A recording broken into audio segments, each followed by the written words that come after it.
Why do people cheat? Bakit may mga taong niloloko nila yung mga taong mahal nila sa buhay? Kahit nasa kanila na yung lahat, nasa kanila na yung mga bagay na hinahangad ng lahat. Pero meron at meron pa rin isa na sa partner mo hindi makokontento. Nakakalungkot lang tignan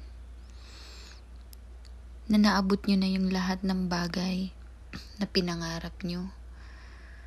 Pinangarap nyong magkasama, pinangarap nyong tuparin lahat. Pero pagdating ng panahon, bibitaw yung isa, mananakit yung isa. Lahat ng pinangarap nyo, mawawasak ng ganun-ganun lang.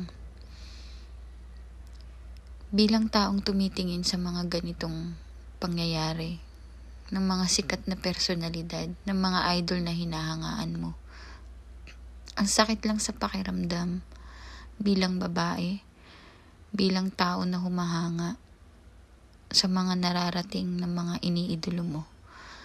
Tapos darating sila sa ganyang sitwasyon. Minsan mapapaisip ka na lang, ano pa ba yung totoo? Ano pa ba yung totoo sa panahon ngayon? Lalo na pagdating sa salitang pagmamahal. Bakit dumarating na sa panahong nakuha mo na yung lahat ng bagay, pagiging fame, pera, yaman, lahat ng yaman sa mundo meron ka na, pero nagagawa mo pang magloko. Nakakapanghinayang lang.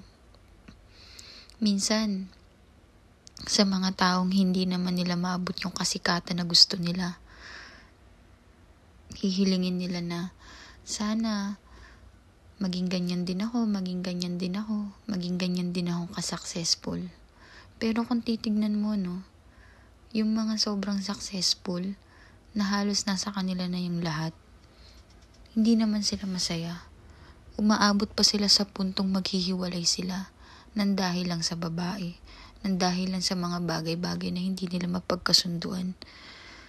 Nakakapanghinayang, at higit sa lahat nakakalokang tignan. Dahil minsan,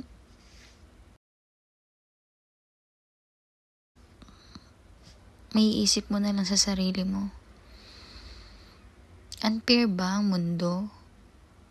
O talagang meron lang mga bagay na kahit gustuhin mo, hindi mo makuha?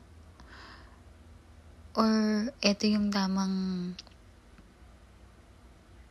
example ng hindi naman lahat perpekto. Hindi naman lahat perpekto. Pero sana lang lahat totoo. Mas magandang totoo pa rin ang taong mahal mo sa'yo, kahit sabihin mong hindi siya perpekto. Nakakalungkot lang. Nakakalungkot.